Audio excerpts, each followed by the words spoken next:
سڵاوی خۆی گەورەتان لێبێت. لەم بەرنامەیەدا قسە لەسەر دۆخی ئێستایی هەرێم و ئەو دەستپێشخەری و ئەو پرۆژانە دەکەین کە لە ڕابردووە تا ئێستا دراون بۆ چارەسەرکردنی دۆخی ئێستایی هەرێمی کوردستان و پرسیار دەکەین ئایا بەڕاست لە هەرێمی کوردستان هەموو لایەنەکان لە هەوڵی دوورخستنەوەی بەرپرسیارەتی چارەسەری کێشەکان نین لە خۆیان، ئایا لە هەرێمی کوردستان دەستپێشخەری و پرۆژەکان بۆ ئاشتەوایی سیاسی و چارەسەری قەیرانەکان یەکسان نەبووتەوە بە درێژەدان بە قەیرانەکان، ئەگەر خراپترین دەستپێشخەریەک و پرۆژەیەکیش کە بۆ دەربازبوون لە قەیرانەکانی هەرێمی کوردستان لە ڕابردووە تا ئێرە کە پێشکەشکراون ئەگەر کەمێکیشیان تا ئێستا جێبەجێ بکرابانایە ئێستای دۆخی چارەسەری هەرێمی کوردستان شتێکی تر نەدەبوو؟ ئایا بەڕاست شێواز و مامەڵەی حزبەکان لەگەڵ دەستپێشخەریەکانی یەکتری دوجار هەر نەچۆتەوە خزمەتی ئەو ئیرادەی ناو حیزبەکان کە کار لەسەر درێژەدان بە ململانیەکانی نێوانیان دەکات؟ کاتیەوە نەهاتووە هەموو لایەک لە ڕوانگەی بەرپرسیارەتیەوە مامەڵە لەگەڵ کێشەکاندا بکەن و چیتر بەرژەوەندیە باڵاکانی ئەم هەرێمە بە قوربانی نەکەنە قوربانی کێشە و ململانێ سیاسیەکانی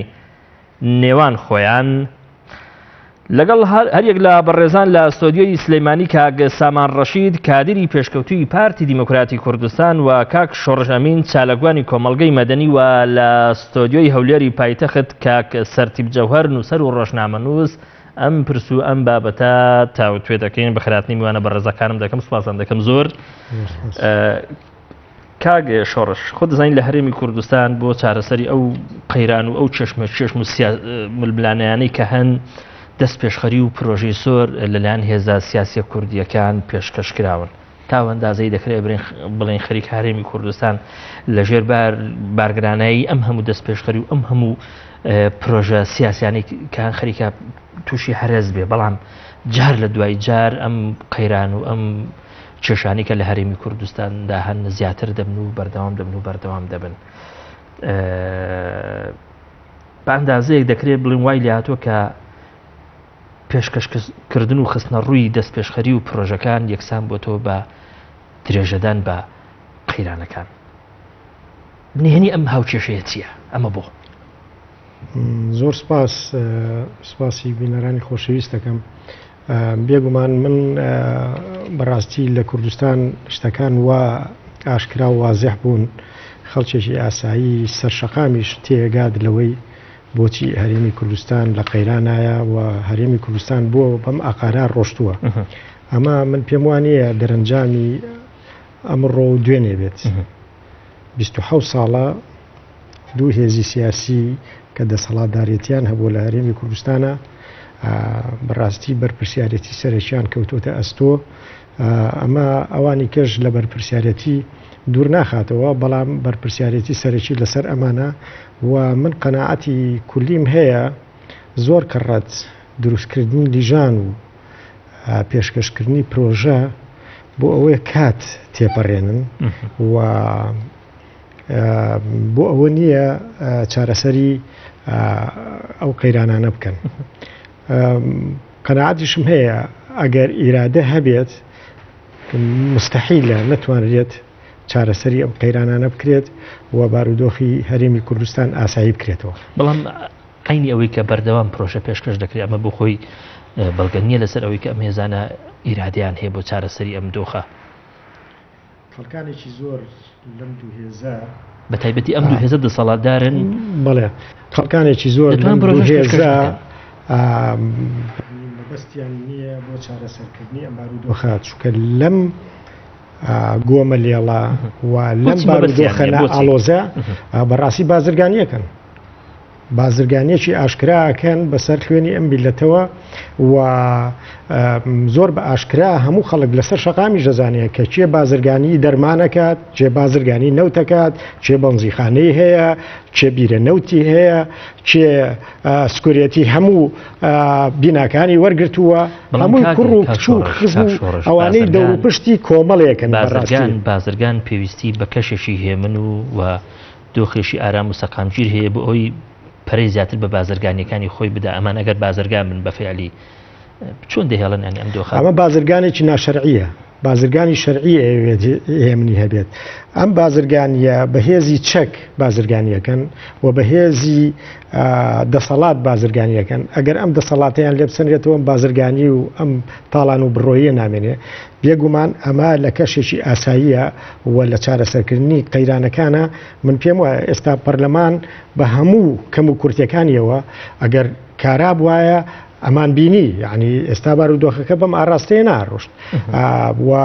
ئەیتوانی چاودێری هەندێک قەزیە بکات و بێزگەلەوە خەڵک دەنگی خۆی لە ڕێی پەرلەمانەوە ئەگەیاندا زۆر کەناڵ و شوێنیکە ئێستا پەرلەمان وجودی نییە ئێمە باز لە حەز ناکەن کاک شۆڕژ لە وێناکردنی ڕۆڵی پەرلەمان یعنی مبالغەیەکی زۆر دەکەن ئەم پەرلەمانی کە بەڕێزت باس لێوەدەکەی ماوەی 2 ساڵە پەچ کەوتووە لە 92ەوە زۆر باشە لە 92 شەوە تاوەکو دوای 2003 لی دەگەڕین بەڵام لە دوای 2003 تاوەکو 2013 پەرلەمانمان هەبوو ئەم پەرلەمانە هیچی نەکردووە چۆن هیچی نەکردووە من قەناعەتم ئەمەی نەکردووە کە ئێستا بەڕێزە یانی دەتەوێت ئاخر من پەرلەمان ئەو دوو هێزە سیاسی نایانوێت پەرلەمان ڕۆڵی ئەیانەوێت پەرلەمان وەکو دیکۆرێک دابنێن پیشانی خەڵکی بن ئێمە وڵاتێکی دیموکراسی ئەجینا سەرۆکی حکومەت ڕێگەی نەداوە هیچ وەزیرێک بڕوات بۆ لێپرسینەوە لە بەردەمی پەرلەمانە و هیچ هێزێکی نەبووە پەرلەمان کە لە وەزیرێ حکومەتی کە بەڕێزت تۆمەتباری دەوەی دەکەی بۆی کە ڕێگەی نەداوە وەزیر بچێتە ناو پەرلەمان بەبێت جیاوازی ڕێگەی نەداوە وەزیرەکان بسن ناو پەرلەمان بۆ لێپرسینەوە تاوەکو پەرلەمانتاری حیزبەکان لێ پێچینەوەیان لێ بکەین ینی شتی حاڵەتێکی ئینتیقائی نەبووە بەنمونە سەرۆکی حکومەت کە ئێستا لە پارتیە کاتێک کە ڕێگەی نەداوە وەزیرەکانی حکومەتەکەی بچن تەنها وەزیرەکانی پارتی ئیستسنا نەکردووە کۆی وەزیرەکانی حکومەتەکەی ئیستسنا کردووە بەرپرسیارە دەگەن لەسەر حیزبەکانی کە بۆ قبوڵیان کرد کە وەزیرەکانیان لێپرسینەوەی لێ ئەم دۆخە ئەگەر جێگەی لێی ئەم کەرتە ئێمە قسە لەسەر پەرلەمان ناکەین هیچ کاتێ نەیان هێشتۆ هیچ وەزیرە لێپرسینەوەی لەگەڵ کرێ چکە وەزیرەکان پێگەیان بەهێزتر بووە لەو ئەندامانەی نردویانە بۆ پەرلەمان پێگەی وەزیرەکان نزیکتر بووە لە مەکتەب سیاسیەکان و خەڵکانی مەکتەب سیاسی چوونەتە وەزارەتەکان و وەزارەتیان وەرگرتووە پەرلەمانتار ئەسڵەن نەیوێراوە لێپرسینەوەیان بەرامبەر بکە لەبەرەوە من قەناعەتم هەیە ئەو بارودۆخی لە هەرێمی کوردستان بارودۆخێکە دروست کراوە و بارودۆخێکە من پێم وانە ئەگەر ئێمە ئەمانەوێت دەوڵەتی یاسا دروستکەین ئەگەر ئەمانەوێت سیستم دروستکەین ئەگەر ئەمانەوێت سربەخۆ بین بەڕاستی بەم بارودۆخە و بەم قەیران و بەم فەوزایە هیچ شتێک لەوانە دروست ناکرێت لەبەرەوە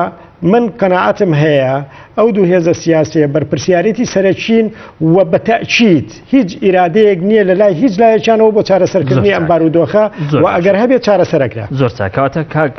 سامان دوو هێزی دەسەڵاتدار بە پلی یەکەم بەرپرسیارن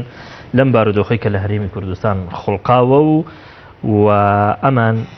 لە بەرژەوەندیاندایە کە ئەم دۆخی ئێستای هەرێمی کوردستان بەم شێوەیە بمێنێتەوە و لە ڕاستیدا هەرچی دەست پێشخەریەک و هەرچی پرۆژەیەکیش کە هەیە بوو بێ ئەوەندەی بۆ تێپەڕاندنی کات بووە بۆ هیچ شتێکی تر نەبووە قسە چێ لەسەر ئەمە بەڕاست وڵای من پێم وانە بەو شێوەیە ئێمە بتوانین ئەو وێنایە بکەین کە بەرپرسیارەتی کامل بکەوێتە ئەستۆی ئەم دوولایەنە سیاسی ئەمە بەستت پارتی وێشێتیە هەڵبەت ئەگەر ئەوان وەکو هێزی یەکەم و دووەم لە ساحەی کوردستانە هەڵبەت ئەوانش هەوڵی ئەوادن کە کێشە و گرفت نامێنێت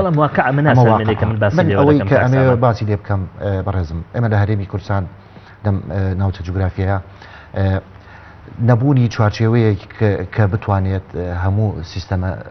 سیاسی و سیستەمە دارایی و سیستەمە ئیداری و تەنانەت لە ڕووی یاساییشەوە بۆمان دیاری بکات ئەمە خۆی دەخۆیدا نەبووە هەڵبەت دەست پێش مەبەست لەو چوارچێوەیە دەوڵەت بەڵێ دەوڵەت زۆر گرنگە بەڵام دەستور زۆر لە کۆمەڵی یاسای زۆر گرنگترن هەڵبەت ئەوە یاسامان هەیە کە کۆمەڵی کێشەمان لە کۆڵکاتەوە باش جەناب دەڵێ کۆمەڵی یاسامانەیە تا ئێستا ئێمە هەمانە لە دوای 92 پەرلەمانی کوردستان هەوڵی داوە کۆمەڵی یاسا دەرچوێنێت بەڵام لەگەڵ ئەوەشدا ئێمە کۆمەڵی یاسای زۆرمان هەیە تا ئێستا یاسای عێراقین هیچ ساڵەکانی 69 یاخود ساڵەکانی 80 بەڵام من پێم وایە لە دوای دەرکەوتنی گوتاری ئۆپۆزیسیۆن بوون بەس پەرم دێمەکە دارمەتیت لە دوای دەرکەوتنی گوتارێکی ئۆپۆزیسیۆن یاخود خۆناساندنی چەند لایەنێک بە ئۆپۆزیسیۆن من پێم وایە گرفتەکان زیاتر تەشەنەی کردووە و بووە مایی ئەوەی کە ئەو گرفتانە چاق ببەسێت و هیچ ئەڵتەرناتیڤێکی کەیانش پێ نەبوو لە بەرامبەر ئەو پرۆژانەی کە من بەڵێ باڵگەشتمان هەیە بۆ بەڵێ ئێمە دەستوری ڕشنووسی دەستوری هەرێم لە پەرلەمانی کوردستان دەرکۆی 1970 ئامادەبووان ئەوانەی کە ئامادەبوون پێم وایە 96 کەسی دەنگی لەسەرەوەدا کە دەستور بچێتە بواری ئەوەی کە ڕاپرسی سەر بکرێ خۆ ڕفراندۆمی لەسەر بکرێ هاوڵاتیانی هەرێمی کوردستان دەنگی لەسەر بن بەڵام ئەو لایەنانەی کە خۆیان بە ئۆپۆزیسیۆن ناسان من پێم وایە نەیانتوانی ئەدای ئۆپۆزیسیۆنی بوونیان بە شێوەیەکی باش ممارسە بکەن چونکە لە بڕی ئەوە هیچ ئەڵتەرناتیڤێکیان پێ نەبوو یان خودی هیچ جێگرەوەیشیان پێ نەبوو بوو نەمایی ئەوەی کە پەلەم ئیشی ئەمان وەکو هێزی ئۆپۆزیسیۆن پێشکەشکردنی پرۆژێ لە ناو پەرلەمان توزانم ئیشکردنە لە ناو ئەو پانتایی کە پێی دەکتورێ شەقام ئیتر ئۆپۆزیسیۆن ئەوێ ینی ناخێر ئۆپۆزیسیۆن ئۆپۆزیسیۆن لە دەرەوەی ئەمە وەکو ئەلتەرناتیڤ پەنا بۆ چەک بەرێ نەخێر ئێمە خۆی دەخۆیدا بوونی ئۆپۆزیسیۆن لە هەر ژینگەیەکی سیاسی خۆی دەخۆیدا شتێکی زۆر باشە و ئەتوانین پرۆسی دیموکراسی بەرەو پێشەوە بەرین ئەمە شتێکی باشە و تەنانەت بلبلانەی سیاسی ملبلانەیەکی پیسفیل کۆنفلێکت ینی بلانەیەکی ئاشتیانە بێت زۆر باشە بۆ بەرەو پێشبردننی پرۆسی دیموکراسی لە هەر سیستەمێکە بەڵام ئەوەی کە جەنابەت باسیەکەی چەکداری ئەو کات بۆ ملبلانی تون یاخود ڤایلۆنت کۆنفلێکت ئەوە شتێکی زۆر خراپە لێرە ئێمە ئۆپۆزیسیۆنی ئێمە من ئەڵێم ئەو لایەنانەی کە ئۆپۆزیسیۆن بوونیان هەڵبژار نەیانتوانی بە شێوەیەکی باش ئەدای ئۆپۆزیسیۆن بوون خۆیان بکەن بۆ نمونە ئەوەی کە من ئاماژەم پێکردەوەی کە ئێمە دەستوریەکمانە بوو ڕەنگە ئێستا ئەم ئەگەر ئەو کات دەستور بچێتە بواری ئەوەی کە ڕێفراندۆمی لەسەر بکرێت و جێبەجێ بکرابایە هەندێک لەم کێشانەی ئێستا بوونی نابوو هەڵبەت ئێمە باز لە کێشە سیاسەکانەکەین ئێمە کۆمەڵی کێشەی ئیداری دەستورە ئەگەر بەم شێوەی کە هەیە کە هێشتا دەنگی لەسەر نەدراوە تەزدیق نەکراوە بچوو وایە بواری جێبەجێکردنەوە لە ڕاستیدا شەرعیەتی یاسایی دەدا بە کۆمەڵێ گرفت بۆ کۆی سیستەمی سیاسی لە هەرێمی کوردستان لەبەر ئەمە هێزە ئۆپۆزیسیۆنەکان 2000 ئەو گرفتانە چین کە بنمونە ڕەگ و ڕێشەی چوزانم دیکتاتۆریەتی لە ناو سیستەمی هەرێمی کوردستان ئەوە ئەمانە ئەو خوێندنەوە نادروستە بوو کە ئۆپۆزیسیۆن بوون بۆ ئەو ڕەشنووسە دەستورە کردبی هەڵبەت وێنایەکی ڕەشی ئەو دەستوریان چۆن بڵێ بڵاوە کردەوە لای هاوڵاتیان لە کاتێکدا ئەو قەناعەت کە ئەوەی هەیە لەسەر ئەو ڕەشنووسە من ئەتوانم بڵێم لە سەتا نەوەتی کۆی ئەو مادانەی لەو دەستوریان کۆی داینە سیاسەکان کۆکن جگە لە سیستەمی سیاسی نەبێت ئەوش ئەوەیە کە ڕەنگە ئێمە وەکو پارتی دیموکراتی کوردستان سیستەمی نەسەرۆکایەتیش بوو نە پەرلەمانیش بوو بەڵام سیستەمێک بووە کە ئەوەی کە سیستەمێک بێت کە هاوڵاتیان خۆیان ڕاستە خۆ بەشدار بن لە دیسیشانکردنی دەسەڵاتی جێبەجێکردن بە تایبەتیش سەرۆکی هەرێم ئەمە لە زۆر لە وڵاتە دیموکراسیەکانی دنیا هەیە لە زۆر وڵاتە دیموکراسیەکانی ئەوروپاش هەیە سیستەم هەیە پەرلەمانیشە بەڵام بینین ڕەنگە دیعای سۆسیال دیموکراتیش بکات بەڵام دیکتاتۆریە بە پێچەوانەشە لە لایەکی کەش ئەتوانین ئەیە کە ڕەنگە سیستەمی کۆریای باکوورمان هیچ سیستەمێک دەستێنێکیکە ناچێت کاک شۆڕش ئەبێ ئێمە ئەم سیستەمە سیاسی کە ئەمە لە داهاتووە ئێمە ئێستا کە باسەکەین هەڵبەت ئێمە ئەبێ هەنگاوی کەش بڕێنی پێشەوە بەرە ئەوەی کە قوارەیەکی سیاسی سەربەخۆمانە بێ وەکو چارچێوەیەکی دەوڵات پێویستە سیستەمێکی سیاسی وا بنیاد بنین لەگەڵ واقعی ئێستای هەرێمی کوردستان و داهاتووی بگونجێ لەگەڵ واقعی کۆمەلگای هەرێمی کوردستانە بگونجێ ئەبێ بەها ئەخلاقیەکانمان لە بەرچاو بگین ئەبێ بەها ئاینەکان لە بەرچاو بژیرێت ئەبێ لە ڕاستیدا گوترێ کاکسامان ئەو واقعی کە هێزە دەسەڵاتدارەکان باسی دەکەن لە ڕاستیدا پەیوەندی بە واقعی کۆمەلگای کوردیەوە نیە ئەوەندەی پەیوەندی بە واقعی ئەم دیدەوە هەیە کە ئەم دوو حیزبە بۆ کۆمەلگا هەیەیانە بۆ خۆیان بۆ شێوازی حکومڕانی بۆ شێوازی سیاسەتکردن بۆ شێوازی ئۆپۆزیسیۆ بوون ئەمە ینی مشکلێشتر لە هەرێمی کوردستان ئەخر ئەوە ئەو خوێندنەوەیە کە لایەنی ئۆپۆزیسیۆن بۆ کۆی ئەو سیستەمە کردی بێتیان ئەو خوێندنەوەش بە بۆچی من خوێندنەوەیشی هەڵەیە ئەوان لە بڕی ئەوە هیچ ئالتەرناتیڤێکیان پێ نەبوو یاخود ئامادەی دانوستانش نەبوون تەنانەت ئەگەر ئێمە بین چونکە من ئەگەڕێمە بۆ کڕۆژی بابەتەکان ئەگەر باز لە کێشە سیاسیەکانەکەی بەتەکیید ئەوە دەگەڕین بۆ دوای ئەم پرسیارێکی ئێستا دەمەوێت ڕوبەڕووی کاک سەرتیبی بکەمەوە کاک سەرتیب دەگوترێ بەفعلی بەڵێ لە هەرێمی کوردستان کۆمەڵی دەستپێشخەری و کۆمەڵێ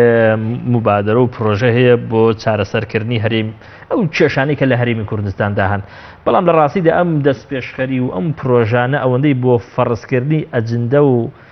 ڕوئیای ئەو حیزبانەیە کە لە پشتی ئەم دەستپێشخەری و ئەو مبادرانەوەن بۆ هیچ شتێکی تر نییە بەڕێزە دەڵێ چی لەوبارەوە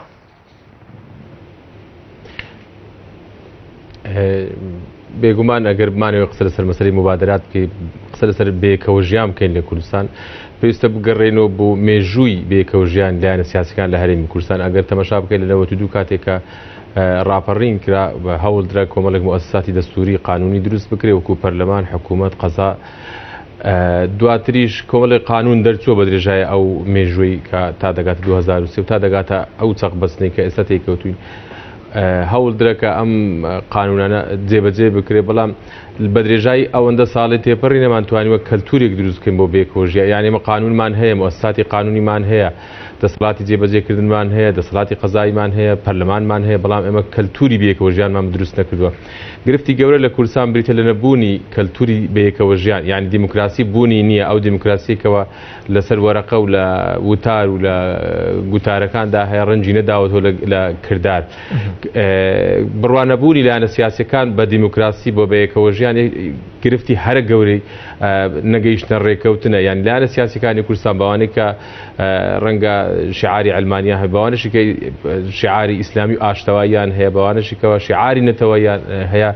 نەیانتوانیوە ئەو شعارانەی کە هەڵیان گرتووە بۆ بەیەکەوە ژیان فۆرمۆلەی بکەن و بیخەنە ینی کارەوە بۆیە دەبینیت لە هەموو مفاوەزات و گفتوگۆکان هەموویان دەست دەگرن بە داوا و خواستە حزبیەکانی خۆیان بەو بەرژەوەندیەی کە خۆیان هەیان و دانێ و لە گفتوگۆکانی خۆیاندا جێگەی بکەنەوە گرفتی هەرە گەورە لە حکومڕانی لە هەرێمی کوردستان بریتێ لەچی بریتێ لەوەی کە تا ئێستاکە لەبەرەوەی دیموکراسی نیە لەبەرەوەی زۆرینە و کەمینە ناو پەرلەمان قیاس نەبوو بۆ بێکەوە ژیان بۆ تێپەڕاندنی قەوانین بۆ چارەسەرکردنی گرفتەکان قووەت دەوری کاریگەری خۆی هەبوو ئەشخاص کاریگەری خۆیان هەبووە لەبەرەوەی گرفتی دابشکردنی دەسەڵات لە هەرێمی کوردستان هەبووە یعنی مەسلەی مشارەکەی حەقیقی لە سوڵتا ئەمە ڕێگریەکی گەورە بووە لە شێوازی کارکردن لە گەیشتنە ڕێکەوتن لە هەموو ئەو مبادرانی پێشکەش دەکرێن ڕێگری سەرچێکە لە سەرکەوتنی ئەو مبادرانە بریتی بەلەوەی لایەنە سیاسیەکان دەست دەگرن بە بەرژەوەندەکانی خۆیان لە چی لە فەرزکردنی سوڵتە لە حکومڕانیدا زۆر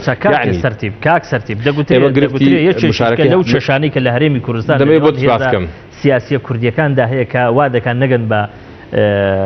چارەسەر نەگەن بەوەی کە چوزانم بێکەوە بژین بە شێوەیەشی دروست بریتە لە ترسێکی تاریخی ئەم هێزە کوردیانە هێشتا لە یەکتری دەترسن ئەم هێزە کوردیانە هێشتا لەوە دەترسن کە هێزەکەی تری بەرامبەری لە دەرفەتێکی گونجاودا کە بێتە پێشەوە هەوڵی لە ناوبردننی بداوەکو چۆن لە ڕابردوودا هێزە کوردیەکان ئەمەیان لەگەڵ یەکتری کردووە و ئەزمموی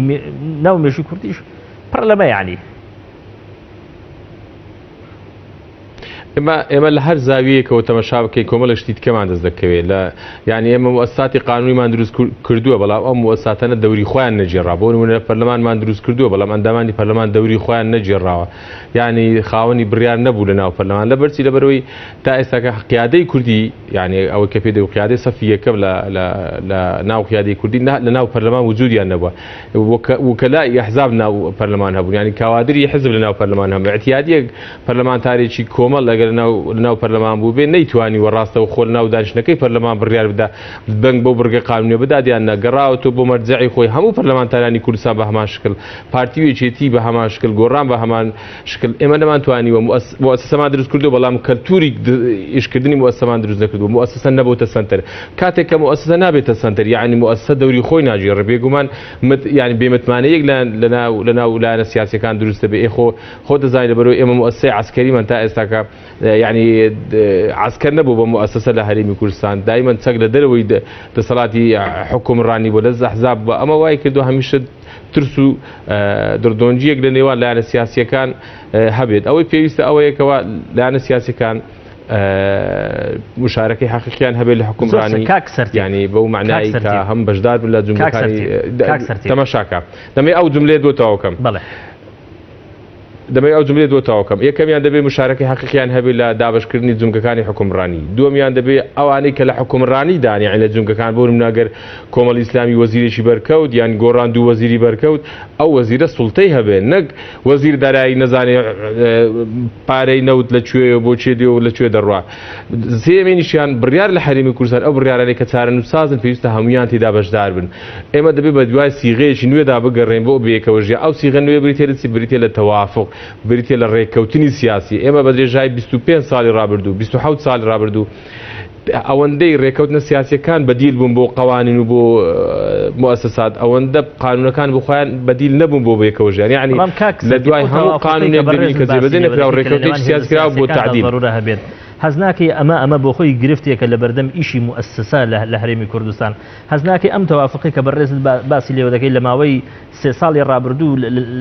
کۆمەڵی ئیشی لە پەرلەمانی کوردستان پەخست بەڵێ بە خۆ دەزان ئێمە دەبێ واقع بیمین مادەم واقعەکە وەکو خۆی بخۆینەوە ئەو جلە لەبەرکەین کە بەبەری خۆمانە ڕەنگە ئەو دیموکراسی لە سوید هەبێ ژیانی هەموو سویدەکانی خۆش کردو بەڵام ئەو دیموکراسی بێنە کوردستان بە زەمن و زمینەی خۆی گۆڕانکاری زۆری بەسەردادێ ئێمە تا ئێستا نەمانتوانی و کرۆچی دیموکراسی وەکو خۆی قبول بکەین کە دەفەرمو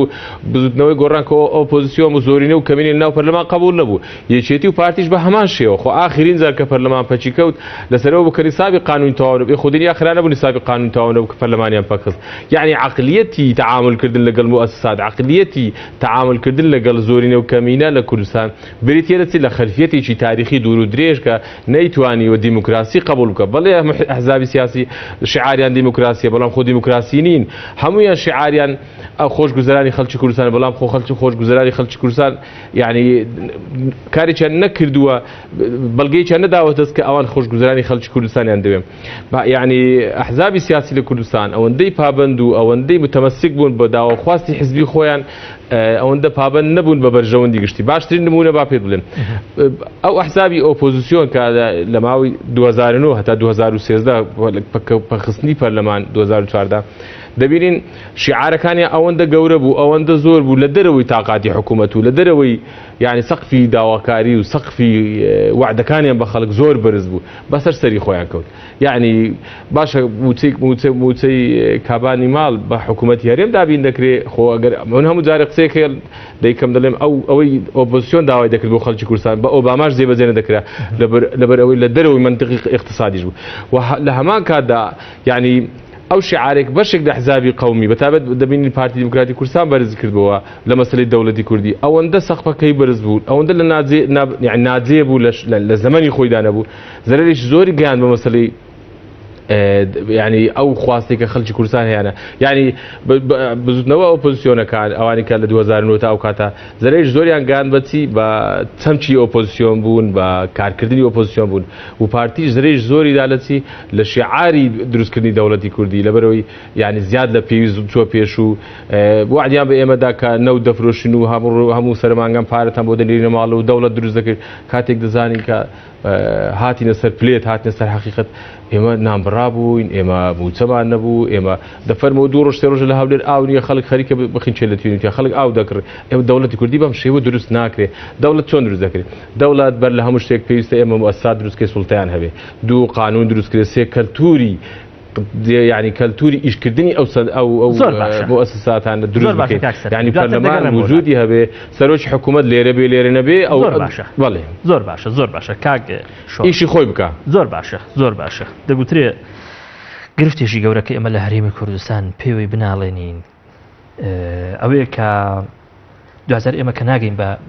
بتعرف سري الرشيب وقرفت كان أوي كا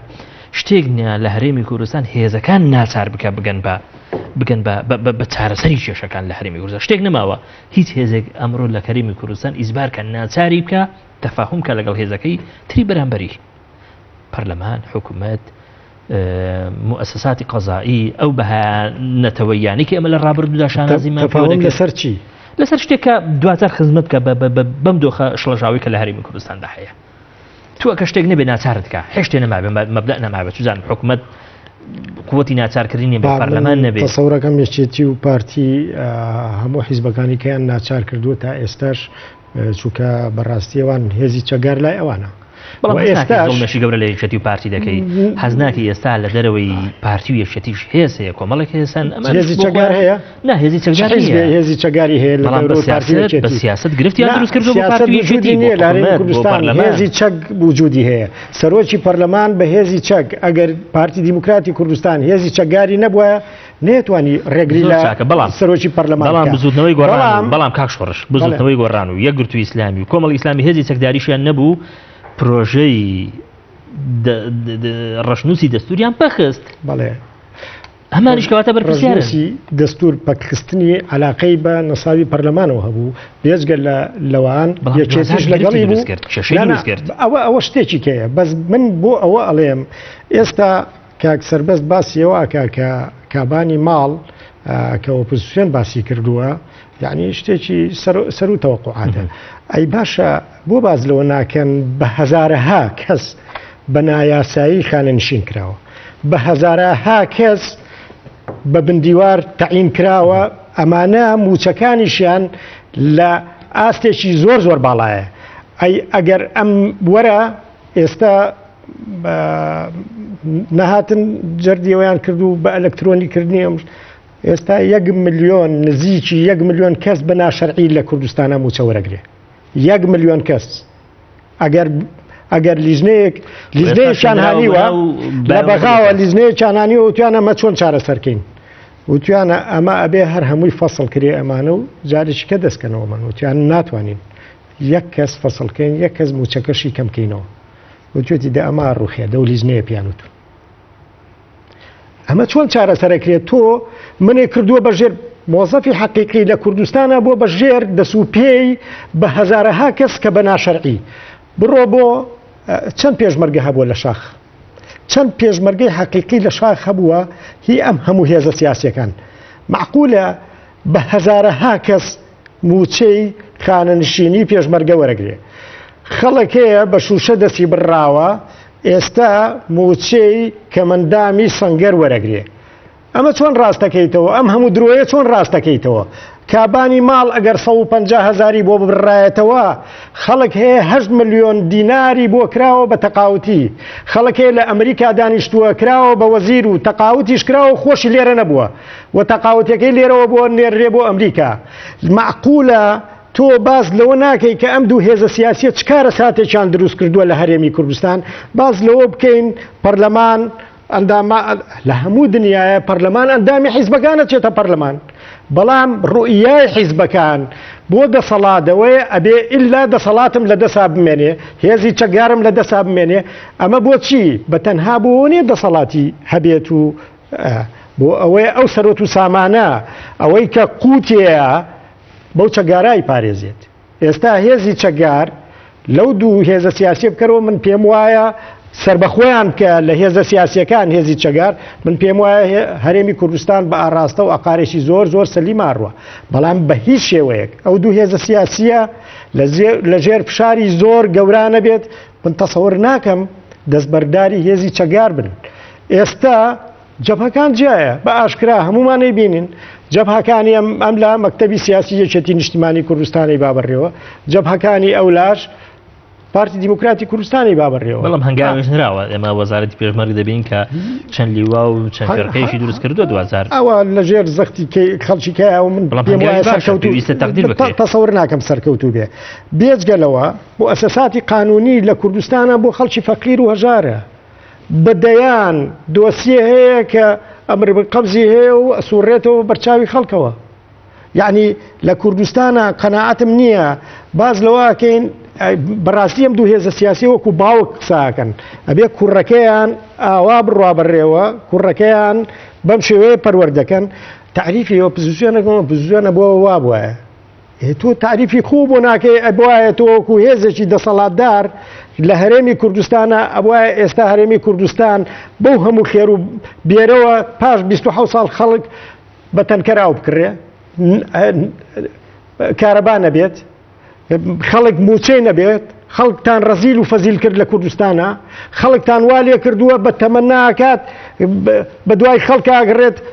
هۆدەیەکی باتێ بۆی شتێ پارە دەستکەوێ زۆر باش یعنی خەڵکیان ڕسوا کرد بەڕاستی ئەم هێزە سیاسیانە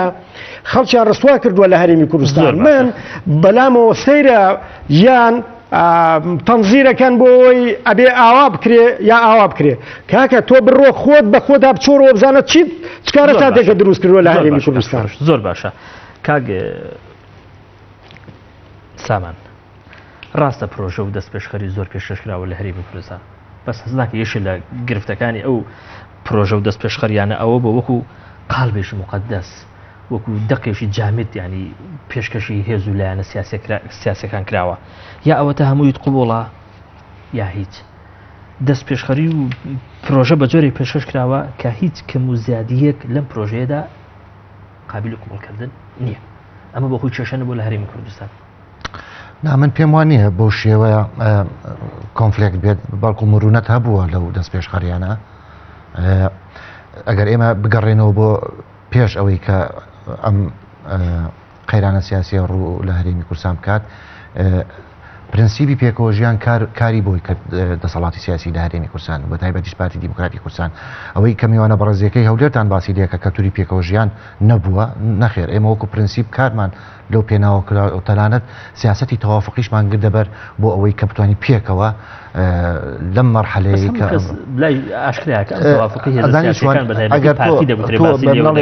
کە لەگەڵ من بی مەقسەیەکە هەیە ئەڵین چۆن تۆش مەجال لەمە با جواب بمەوە جاوی پرسیارەکە یەکەمەدایەوە پارتی دیموکراتی کوردستان سازشی کرد لە کۆمەڵی پۆستی خۆی لە پێناو پێکەوە ژیان و سیاسەتی تەوافقی گردەبەر و ئەوەی کە پێک هات لە پەرلەمانی کوردستان و ئەو پۆستانە کە درا بە لایەنەکانی ئۆپۆزیسیۆنی کۆن ئەلەم لێمەکەوە ژاردن بوو بەڕێستۆ گەر پەرلەمان دەکەی دواتر دەکرێت پارتی بە 38 کورسەوە بێ هەموو شتێک قوددایانی لە سەرۆشی حکوومەت و سەرۆشی هەرێم و سەرۆشی دەستگای توزانم ئاژانسی پاراست ئەزانی چۆنیە سەرۆشی هەرێم بابەتێکی جیاوازە ئەمە کێسێکی جیاوازە و ناکرێت تێکەڵی بکەین بێمە واقعی قسە بکەین سەرۆشی هەرێم لەلایەن گەلەوە هەڵبژێردراوە و ئێستاش ئێمە لەگەڵ ئەوەین کە سەرۆکی ئایندەی دەوڵەتی هەرێمی کوردستانش لەلایەن گەلەوە هەڵبژێردرێ بۆ هەتاتایە بێن دەستوریێکمان هەبێت بۆ 8 ساڵ داینێ ینی هەست کەسی بۆی هەبێ 8 ساڵ بێ 10 ساڵ بێ یان دوو لایەت بێت ئەو لاتر بە 4 دایانن بە 5 ساڵ دایانن کێشەمان دەسەرەوە نیە بەڵام نەبوونی کارکتەری سیاسی لە لای ئۆپۆزیسیۆن خۆی دەخۆی دامە کێشەیەەکە وای کردووە کە بێن ڕکابەرێتی هێزی دەسەڵات بکرن بەوەی کە ئەو ڕوئایایی کە لەلایەن پارتی دیموکراتی کوردستانەوە هەیە من ئەتوانم تعبیر لە سیاسەتی پارتی بکەم هیچ ئینێکم بەسەری شێتەوە نییە یەکێتی بەچی شێوازی کارێکە چونکە ئەمڕۆ ئەو پرسیارە یاخود ئەو علامەتە لەسەر ڕوئیا و هەنگاونانی یەکێتیش هەیە بەڵام ئەوەی کە گرنگە ئێمە لە ڕابردووە کارمان لەسەر کرد بەڵام ئەوە ئاشکرایە کە لایەنێکی سیاسی یاخود سێ لایەنی سیاسی تەنانەت ڕێزیان لە واژەکەی خۆیان نەگرت کاتێک کە کۆبوونەوە تا درنگانێکی شەو نزیک دەمەبیانی کۆبوونەوە و بڕیاریان لەسەرەوە دەدا کە ئەو کۆبنەوەی دوا بخرێت پێم وابێت بۆ چەند ڕۆژێکش دوا بخرێتەوە نەبوو بۆ کاتێکی زۆر بێت بەڵام ئەوان ڕێزیان لە ئیزاکی خۆیان نەکرد کاتێک کە من تەوافق لەگەڵ کەسی جواب بکەم مشارەکەتی لەگەڵ بکەم ئەو بێبیشکێنێ ئەمە چۆن نەکرێت چۆن سبەی دووسبەی من چۆن متمانەی پێ بکەم پێکەوە کاری لەسەر بکەین ئەمە بۆ واگرێتەوە من پێشترش ئاماژەم بۆ کرد نەبوونی ڕوئەیەکی واضح نەبوونی دیدگایەکی واقعی بۆ هەلومەرجی ئەم کاتەی هەرێمی کوردستان وای کرد کە ئەو هێزانەی کە لە ئۆپۆزیسیۆن بوون پێشتر نەتوان مامەڵەیەکی تەندروست بکەن لە ناو ژینگەی دەسەڵاتدارێتیە دەگوترێت ئەمیش نەیتوانیوە تا ئێرە مامەڵەیەش تەندروست بکە لەگەڵ ئەو ئەرک و ئەو بەرپرسیارەتی کە لەسەر شانی بوو کاک شۆڕ قسەیەکی کرد من دەمەوێت لەسەری بوەستم بۆ دەسەڵاتوازی لە تعریفکردنی ئۆپۆزیسیۆن نەهێنا بۆچی سەرقاڵی تعریفکردنی خۆی نەبوو بە شێوەیەکی عملی بە شێوەیەکی تەندروست لەناو ئەو کۆمەڵگەی بە تایبەتی کە دەرفەتیشی لەبەردەستدا هەبووە یعنی دەسەڵاتی سیاسی کاری کردووە لەسەر ئەو ئەجندا و یاخود ئەو استراتیژە هەڵبەت استراتیژیەکی نیشتمانی نەتەوەی ئەبێ ئەمە قسەی لەسەرکردنەوەش ئەولوێتی پێدراوە و کاری لەسەر کراوە و من پێم وایە ئۆپۆزیسیۆن بۆیە ئەڵێم کاک شۆڕش کە نەیتوانی ئەدای ئۆپۆزیسیۆن خۆی و لە کاتی ئۆپۆزیسیۆن بوونیشانە نەیانتوانی ئەدایەکی تەندروستکەن لە کاتی دەسەڵات بوونیشانە نەیانتوانی ئەدایەکی تەندروستکەن تو پێم بڵێ کام لە وەزیرانی ئۆپۆزیسیۆن ڕخنیان هەبوو بێت بەرشەقیران تو پەرم لێ مەگوات جواب قسەم پێ نەبڕێتی بە یارمەتیت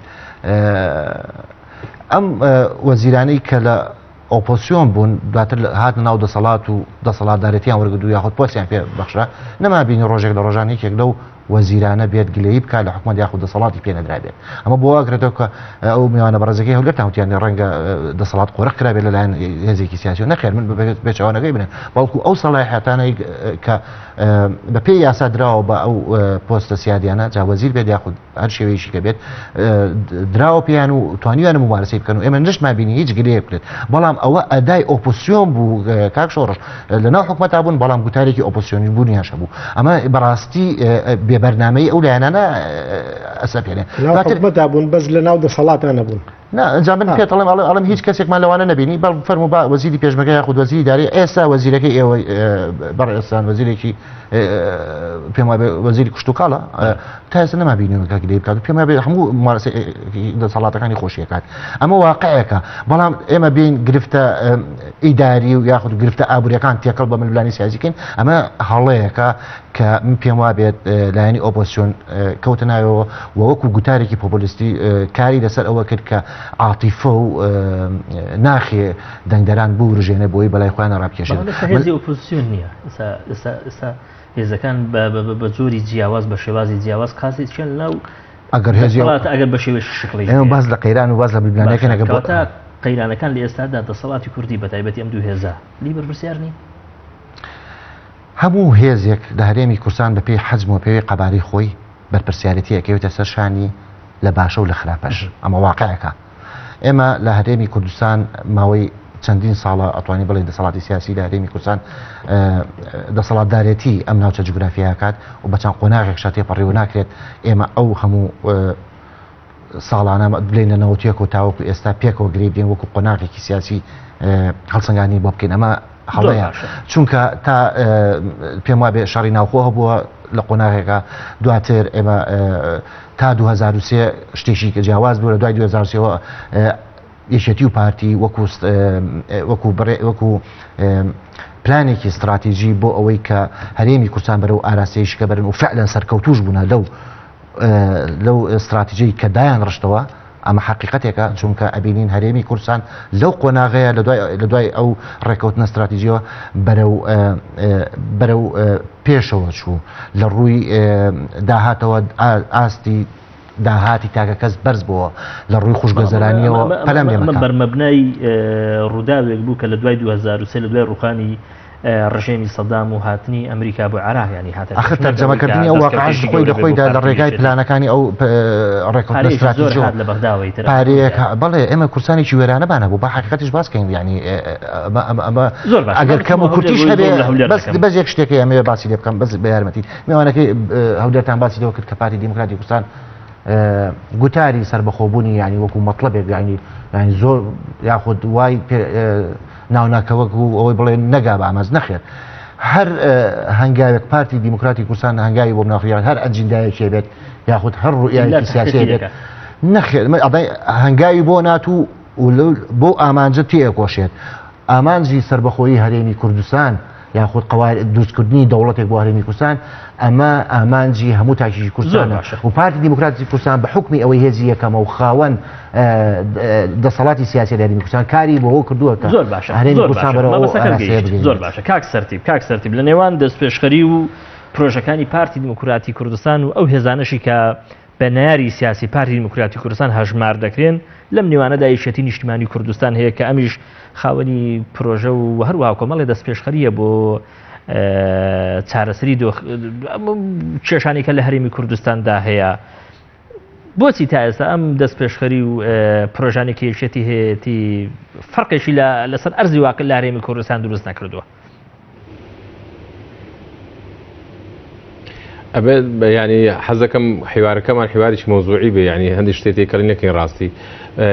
هەموو دەست پێشخەرانی کراون خۆ دەست پێشخەری باش بوون پەیوەندی بە دەست پێشخەریەکانەوە نەبووە یانی دەست پێشخەریەکانی کە پێشکەش کراون ئەگەر لەسەر بەرەقەبی بینی دەست پێشخەری باشن گرفت لە دەست پێشخەریەکانە گرفت لە تێگەیشتنی لایەنە سیاسیەکانە بوو دەست پێشخەریەکانی یانی ئەو لایەنە سیاسیانە پابند یان با بڵێین پێداگری لەسەر خواست و ویستی حزبی دەکەنەوە دایمەن لە هەموو دەست پێشخەریەکان بە گومانەوە دەڕوانە هەموو بڕگە و هەموو مادەیە کە دەست پێشخەریەکاندا ئەوە دەبێت چەند دەبێتە هۆی کەمکردنەوەی دەسەڵاتیان چەند دەبێتە هۆی ئەوەیەکەوە لە دەسەڵات دوور بکەونەوە چەند ترسیان پێدەدا ئەگەر بێت و لایەنی سیاسی بێتە ناحوکمڕانی بۆیە لەبەر بەهۆی ئەو گومان و بەهۆی ئەو ترسیان لە دەستدانی دەسەڵات دەبینی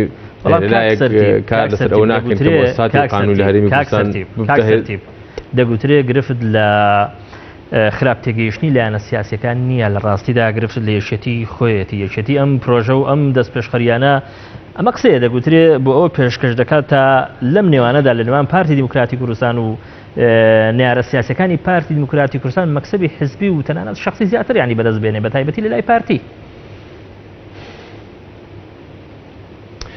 من ئەگەر بۆ خۆم من طبعا من ڕێی شخص خۆم دەردەبڕم من نوێنەراتی حیزبێک ناکەم مەسەلەی ڕەنگە سەر بەلایەنی سیاسی بەڵام نوێنەراتی حیزبێک ناکەم یەکێتی 8 خاڵی پێشکەش کرد کە نەخشەڕێ بوو ئەو نەخشەڕێیە نەخشەڕێکی جوان بوو لە خاڵی یەکەمەوە کە پەیوەندی بە مەسەلەی چارەسەرکردنی سەرۆکایەتیەوە بۆ کۆتایی دەهات لە خاڵی هەشتین باسی ڕێفراندۆمی دەکرد بە ئینتیقای پارتی هەستا ئیش لەسەر ڕێفراندۆم کرد گوایە ئیش لەسەر ڕێفراندۆم دەکرد خۆ هەمانزانانی ئەو ڕێفراندۆمە هەم ئەجەندایەکی سیاسی وازحی لە پشتە هەمیش دڵنیاین لەوەی کە ناکرێ ئەم ڕێفراندۆمە سەر ناکەوێت لە بەرەو لایەنە سیاسیەکان جگە لە پارتی کەسی دیکەی لەگەڵ نییە ئەمە ڕەنگە مە بەس دیکەی لە پشتەوە بێ اینجا بۆ ئەوەیەکەوە خەڵق قسە لەسەر پرسی سەرۆکایەتی هەرێم نەکا بۆ ئەوەی کەس قسە لەسەر مەسەلەی لە دەستدانی باشووری شنگال نەکا کەس قسە لەسەر مەسەلەی گەندەلی لە هەرێمی کوردستان نەکا ئەمە ئەجەندای دیکەی لە پشتە ینی وەرەقەی دیکە لە پشت ئەم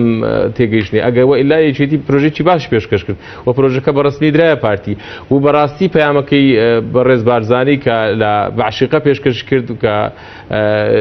ئەو ڕۆژێک کە چۆ بەعشیقە پێشکەش کرد کە دەستبەرداری دەسەڵات دەبێت بە پارتیویەکی وولایەنە سیاسیەکان کۆبنەوە بۆ چارەسەرکردنی هەموو گرفتەکان بە گرفتی سەرۆکایەتی هەرێمیشەوە پارتی لێ پاشگەز بۆتەوە ئەو هەشت خاڵێک کە پێشکەشی پارتی کراوە لەو بڕگەی کە پەیوەندی بە چارەسەرکردی سێ سەرۆکایەتیەکەەوە هەیە پارتی قسەیان لەسەر مەسەلەی سەرۆکایەتی هەرێم هەیە ینی ئەو برادرە باسی لەوە کردکەوە سەرۆکایەتی هەرێم بەڵێ لە ڕێدەنجی خەڵکی کوردستانەوە هات ئەمە شەرعیەتی تەسویتی هەبوو بەڵام بۆ چەند بۆ 4 ساڵ بۆ زیاتر نا بەڵێ قەیناکەوە گوتمان کاکە بە تەوافقی سیاسی 2 ساڵ بۆی درێژکرایە بەڵام دواتر ئێنا ئیسەکەواتە شەرعیەتی تەسویتی نییە و شەرعیەتی پەرلەمانیش نییە یعنی شەرعیەتی دەنگدانی تەسویتی خەڵکی نییە و شەرعیەتی پەرلەمانیش نییە باشە ئەو پرۆژانی هاتوورەتە یعنی گۆڕێ پرۆژەی ینی تاکی دەسەرەوە دەکەم پرۆژەی باش بوو پرۆژەکان بەرگە و بابەتی باشیدا بۆ چارەسەر بەڵام ئەمانە ئەوەندەی بریتی بوون لە شیعار بەشیشیان ئەوەندە بریتی نەبوون لە هەوڵدان بۆ چارەسەر یعنی ئەو پرۆژەی ئاخری کێشێتی پێشکەش کرد هەم پرۆژەیەکی واقعی بوو یعنی مەسەلەن شەفافکردنی نەوت کەی زەحمەتە ئەگەر ئێمە بیکەین ئەگەر ڕێگری لێ نەکرێ یعنی ئەو کەی مشکلی ئەگەر چارەسەر بکرێ مەسەلەی کاراکردنەوەی پەرلەمان گەڕانەوەی ئەندامانی پەرلەمان بۆ خۆ پەرلەمان کاکە من یعنی کارابوونەوەی پەرلەمان پەیوەندی بە یوسف محەممەد و بە بزنەوەی گۆڕانەوە نیە ئەمە مؤسسەیەکی دەستوریە ئی هەموو خەڵکی کوردستانە خۆ ئەندامی پەرلەمانی پارتیش تێدایە یەکێتیش تێدایە و کۆمەڵ و گۆڕانیش یەکگرتووی تێدایە بۆ کارە نەکرێت و بابێن ئەو مشکلەیە کە پەیوەندی بە سەرۆکایەتی هەرێم لەو پەرلەمان حەلیکەین با پەرلەمان ئیشی خۆی بکە کاکە ئێمە قانونی تیرۆرمان بەسەر چووە قانونی مەسەلەی بەکرێدانی خان و بەرەمان بەسەر چووە قوانین هەیە پەیوەندی بە زەمەنەوەیە ئیش لەسەر ئەوانم کە داری پەرلەمانەکە بەهار هەبێ بۆ ئێمە هەموو گرفتی کوردستان کۆ دەکەین و لە شخصێک ئەوەی ئەم دیدە بەهێز دەکات لە لای هەندێک کەس کە یەکێتی تەعاملێکی سیاسیانە و هەروەها مەکسەبیانە لەگەڵ پرۆژەکانی خۆی دەکات ئەوەیە کە هەر کاتی پارتی دیموکراتی کوردستان هەنگاوێک لە هەمبەر کۆمەڵە خواست و داواکاری یەکێتی چوو بێتە پێش یەکێتی نیشتیمانی کوردستان بە شێوەی تاو پێچەوانە تەنانە لەگەڵ دەست پێشخەریەکانی خۆشی مامەڵەی کردووە و ئەو کاتانەشی دەکەوێتە ژێر سوزانم هەڕەشە و کاریگەری جەماوەرە تووڕەکەی خۆی ئەم جارێشێتی بە شێوەیەشکە ینی مامەڵە دەکات حەزناکە ئەمەش مشکلەیەکە بۆ خۆی بۆ ئەم دۆخی ئێستا تەنانەت لە ئەمڕۆدا من خوێن بخۆی هەمبەر ئەم جۆرە مامەڵەیە ینی پەرلەمانتاریشی پارتیژ ینی هاتوۆتە دەنگ و قسە لەسەرەوە دەکات کە یەشێتی مامەڵەیەشی دووفاقیانە دەکات ینی ئەمە قسەی ئەمە ینی ئەو تێ ئەمڕۆ پەرلەمانتارەکەی پارتی لە دەرەوەی هەموو ئەخلاقیاتی سیاسی قسەی کردو ئەو تەسەڕوفی باشە دەزانی چیەکە کە گیان ئێچێتی نیشتیمانی کوردستان مەشاکلی ناوخۆی هەیە و سلێمانیش مەشاکل ناوخۆی هەیە ئێمە دەبێت ئەوە لە بەرچاو بگرین واقع خۆ من ناتوانین بیشارمۆ لە ئێوە کەسش ناتوانێت ئەوە بشایەتەوە بەڵام کاتێک کە بزوتنەوەی گۆڕان لە حکوومەت تحزیم کرا و لە حکوومەت وەزیرەکانی با بڵین ڕوانی سلێمانی کردنەوە خۆ پارتی ئەوەی عرض کرد وەزیرەکان بدرێت بە یەکێتی وەری نەگرت یعنی معناوە نییە کە هەموو داوەخواستی چی پارتی کە خراپێتە بەردەم یەکێتی لە بەرژەوەندی یەکێتیدا بەرژەوەندی تەبعەمەوەستن حزبیە ها وەرنەگیراوە خۆ پەرلەمان دراوە بە یەکێتی بەڵام یەکێتی وەری نەگرتووە دەزانین ئێمە دەبێت یەکشت زۆر تەرکیز لەسەر بکەین جیاوازە بزوتنەوەی گۆڕان شەڕی لەگەڵ پارتی بێ یەکگرتو مشکلی لەگەڵ پارتی بێ کۆمەڵ مشکلی لەگەڵ پارتی بێ ئاسایش لە هەرێمی کوردستان ئەوەندە تێکناسی بەڵام وەختێک کە یەکێتی یەک تەسریح بدا لەسەر پارتی یەک تەسریحی گرژ بدا کاکە وەزعی ئاسایشی هەرێمی کوردستانێک دەستی ئێمە داعشمان بەرامبەرە ئێمە نابێ یعنی ئێمە دایمەن هەردوو خەیار خراپە خەیارەکان هەمووی خراپن بەڵام کامەیان کەمترین زەرەر و زیانی هەیە ئێمە باس قسە لەسەر ئەو بکەین باشە ئەگەر بەیانی دوو بەیانی من پرسیارێک لە تۆ بکەم بەیانی بۆ کتەبی سیاسی یەکێتی بەڕەسمی بەیانێک بڵێ سەرۆکە ئەو مەسعود بارزانی ئەو پۆستێکی ئێستا یعنی خۆمان زانین ماوەکەی تەواو بڵێ ئەمە قانونی نییە ئێمە اعترافی پێ ناکەین وان باشە مشکلە دروست نابێت لە کوردستان بەڵێ مشکلە دروست دەبێ مشکلە بۆ اقتصادی کوردستان دروست دەبێ مشکلە بۆ کارەبای کوردستان دروست دەبێ مشکلە بۆ هاوڵاتی لە هەرێمی کوردستان دروست دەبێ ئاوارەبوون دروست دەبێ لە سلێمانی و لە هەولێر کاکە کامیان باشترە یعنی مراعاتکردنی ئەو وەزعە لە داعشیشمان لەسەر سنوورە یعنی ئێمە دەزانین ئەو وەزع خراپە ئێمە دەزانین ماوەکەی بەڕێز بارزانی تەواو بووە ئێمە دەزانین پەرلەمان کەپەچی کەوتو تەواو بووە بەڵام قسەکردنی گرژ لەسەر ئەم مۆزوعانە بارودۆخی دیکە دروست دەکە لەبەرچی چونکە یەکێتی نیشتیمانی کوردستان هێزی هەیە بەڕاستی پارتیش هێزی هەیە ناکرد لەو دەبوو دەستەکە داعشمان بەرامبەرەوە هێزی لە هیچ کاتێک ناکرد یعنی شەڕی ناوخۆ دووبارەکەینەوە ئێمە ئەزمونێکمان هەیە لە ڕابردۆ و ئەزمونێکی تاڵە زۆر باشە سواس دەکەم زۆر باشە حەزناکەی لە هەرێمی کوردستان هەموو لایەنە سیاسیەکان دەیانەوێ بەرپرسیارەتی لە هەمبەر ئەو کێشانەی کە لە هەرێمی کوردستاندا هەن لە کۆڵخوانی بکەنەوە یعنی کێشەکانی هەرێمی کوردستان وەکو تۆپێشی لات و تۆپی یاری گرنگ ئەوێت تۆ لە ناوچەی جەزای خۆتی دوورخەوێتتر ئەم تۆپە بە شوێرەچی گرنگ نییە حەزناکە هێزەکانی کوردی ئاوا مامەڵە دەکەن بەبێت جیاوازی جیاوازی هەیە بەڕاستی چووکە کاکسەرتی بیش زۆر جوان هێنی کرد یەکێتی پارتی هێزی چەگاریان هەیە لەبەرەوە هێزە سیاسیەکانی کە هێزی چەگاریان نییە و یەکێتی پارتی یەکێتی لە پێشا و دواییش پارتی هەردووچیان بەیەکەوە بە زۆر پاڵیان بە گۆڕانەوە ناکە بەڕاستی بە چەک جواب باتەوە بەرامبەر ئەو فشارە زۆرانەی خستیانە سەری بەڵام گۆڕان ئەوەی باش کرد کە بەڕاستی پێداگری لەسەرەوەی کرد کە نابێ هێزی چەگاری هەبێت و تا ئێستش پێداگریەکە گرنگتریشدەوەیە من لە کوردستانە کاکسەرتی زۆر جوانی وت ئەڵێ ئێمە هێزی چەگارمانە ئەگەر قسەیە بکەین ئەمانە باشە تاکەی ئێوە هێزی چەکدارتانە بێت تاکەی پارتی هێزی چەگاریە بێت ئێوە دوو هێزی سیاسین خۆ هێزە سیاسەکانی کە بخەنە دەرەوە دەباشە ئێوە هێزی چەگار بکەن بە هێزی نیشتیمانی دەریکەن ئەم هێزە چەگارە کاکە بەڵێ بەڕێزت پێ وایە جیاوازی لە نێوان هێزە کوردیەکانیان دانێ لەوەی هەیە لەوەی کە لە بەرپرسیارەتی لە بەرامبەر کێشەکان بەس حەز ناکەی بە فعلی جیاوازی نییە لە نێوان هێزە کوردیەکان بە بەڵگەی چی بە بەڵگەی ئەوەی ئەگەر پارتی دیموکراتی کوردستان تۆمەتبار بێ لەوەی کاتێک کە دەست پێشخەری و پرۆژە پێشکەش دەکا مراعاتی بنمونە بزوتنەوەی گۆڕان ناکە حساسیەتەکانی بزوتنەوەی گۆڕان بنمونە لە هەمبەر سەرۆکی پەرلەمان حەز ناکەی گۆڕانیش ینی مراعاتی حساسیەتی پارتی ناکە لە بەرامبەر هەندێک کەیس بنمونە کەیسی سەرۆکایەتی هەرێم ئێستا بنمونە قسە دەکرێت لەسەر کاراکردنەوەی پەرلەمانی هەرێمی کوردستان یەکەمین قسەیەک یەکەمین شتێکە لە ئێستاوە بزوتنەوەی گۆڕان ڕای دەگەنێت کە دەستی بۆ دەبا کەیسی سەرۆکایەتی هەرێمە یاسای سەرۆکایەتی هەرێمە ئێمە قسەیەک بۆ ئەوە بکەین تۆ پارتی دیموکراتی بە کۆمەڵیشەوە هەڵبەت پارتی دیموکراتی کوردستان بخەرە دەرەوە ئەو سەرۆکایەتی هەرێمی لەسەر و 4 هێزی سیاسی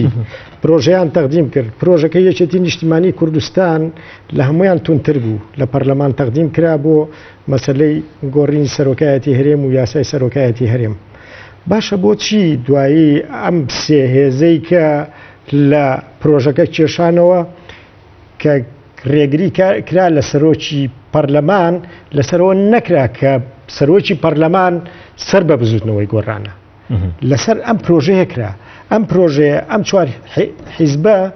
هەر چواریان بە یەکەوە پێشکەشیان کردووە هەر چواریان متتەفق بوون لەسەری باشە ئەمانی کە بۆچی ئەمە وەکو وایە ئێمە بە یەکەوە بچین بۆ شەڕێک یەکێکمان تووشی شەڕەکەکەین ئەوانی کەمان بگەڕێنەوە طبعاً هەر یەکە بەجای احتیمال لە کۆمەڵی ئیسلامی تۆزێ نزیکتر بوو بێ ئەمانی کە بەس یەکگرتو و یەکێتی نیشتیمانی وەکو ئەلا ئەساس هەر عەلاقەیان نەبێ بەوەی پرۆژەیان تەقدیم کرد بێ ئێستا باز لەوەکەن کە گۆڕان باشە کۆڕان سەرۆکێکی شەرعی پەرلەمانی هەیە بە زۆر و بەهێزی تفەنگ ڕێگەی لە گیراوە زۆر باشە یەکێتی نیشتیمانی کوردستان تا ئێستا باز لەوەکە ئێمە وەزارەتەکانمان وەرنەگرتۆ سەرۆکی باشە ئێوەش گلەی ئەوەتان لەسەر بۆ جێگری سەرۆکی حکومەتەکەتان نەیوت من ئەگەر پەرلەمان کاران نەکرێتەوە ئێمەش لە حکومەت دەکشینەوە زۆر باشە زۆر بۆ یەکگرتووی ئیسلامی نەیوت ئێمە لە حکومەت دەکشینەوە ئەگەر پەرلەمان من قەناعەتم هەیە پارتی ئەگەر خوێندنەوەیەکی جدی نەبووایە بۆ هێزە سیاسیانەیەکە ئەویش دەستی نابێت بۆ قەزیە سامان پارتی دیموکراتی کوردستان بیان و پاساو دەداتە هێزەکانی دەرەوەی خۆی کە دەست پێشخەریەکانی ئەم ڕەت بکەنەوە تۆ سیرکە ماوەی 2 ساڵ ئەم پەرلەمانەی پەخست و پارتی دیموکراتی کوردستان لە ئێستادا کە پرسی ڕێفراندوم کە دەگوترێ لە نێوان دوو قەوسدا پارسانی بە مەبەستێکی سیاسی دەیەوێت تەوسیفی بکە ئەنجامی بدە دێ باز لە کاراکردنەوەی پەرلەمان دەکا هێزەکانی دەرەوەی پارتی دیموکراتی کوردستان مافی خۆیان نییە لە ئێستادا لە دەرەوەی ئەم ئەجندایە ینی کە پارتی دیموکراتی کوردستان هەیەی گەمەی خۆیان بکەن وڵا پێشکی ئەوەی کە ڕێگری کرا لە سەرۆکی پەرلەمان پێما بێ بۆ ئەوە گەڕێتەوە بەڵێ جەناب بۆی ئەو ئاژا و ئەو نائارامیە زیاتر بەربڵاو نەبێت نەخێر نێوماڵی کوردی زیاتر ڕاستە پەنایان نەبردە بەرچەک بەڵام پەنایان بردە سەر ئەوەی کە بارەگا بستێن و خەڵکی بکوژن و بناڵی خەڵک بسووتێنن ناو بارەگا و بە هەر حاڵ نامێ بچمە سەرەوە ئەوە گوتارێکی بۆ پۆلیسیە خوا کاک شۆڕش کاک شۆڕش کاتی خۆت ئەو کاتە ئەتوانێت قسە بکەیت فەرموو ئەوەی کە هەیە پرۆسی ڕێفراندۆم ئەمە میوانەی بەڕێزەکەی هەولێرتان باز لەوە کە ئەجندایەکی لە پشتەوەیە ئەو ئەجندایە من بە بەڕێزیان دەڵێم ئەوەیە کە دەوڵەتێک بۆ هەرێمی کوردستان بنیاد بنرێت دەوڵەتێک بۆ ئەم هەرێمە بنیادرێت بۆ ئەم گەلە ستەمدیدەیە بنیاد بدرێت ئەوە لە ڕاستیدا ئەجندایە کە پێم وابێ ئەجندای هەموو تاشێکی ئەم هەرێمەشە ناشکرێت ململانە سیاسەکانمان تێکەڵ بەم پرۆسەیە بکەین ئەمە خاڵێکی کە ئەوەی کە پارتی دیموکراتی کوردستان ئەمڕۆ قسەی لەسەرەکەات ئەوش ئەو ڕێفراندۆمە من پێم وایە جگە لە دوو لایەنی سیاسی کۆی لایەنە سیاسەکانی تر لە هەرێمی کوردستان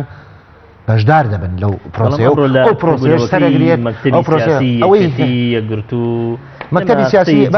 باواقعی قسە بکەین لە ڕاستیدا یەکێتی کەوتووەتە ژێر هەژمونی ئەو گوتارە پۆپۆلیستی لەم دەڤرا هەیە کاکساتی باش تعریفی دەیکرد ئەمە قسەیش خەتەر نییە ئەمە ئیتیهامێکی کەوتووەتە ژێر کاریگەری ئەو گوتارە پۆپۆلیستی ئەم دەڤرا هەیە ئەمە یەک دووش ئەوێ گەورە ناکەوێت بەڵێ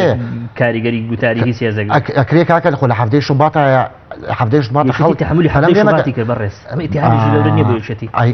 یەکێتی دەسەڵاتداری لەم شارەیە کات ئەوێ ئەمن و ئارامی ئەم شارە بپارێزێت و کاک سەرتیبیش تعبیری بە شێوەیەک لە شێوەکان تعبیری لەوە کرد بەڕێزم ئەوەی کە هەیە ئەبێ ئێمە بەرەنگاری ئەم گوتارە پۆپۆلیستە بینەوە گوتارێکە هەندێک جاش بەرەو ئەناشیست گوتارێکی پۆپۆلیستی هەیە کە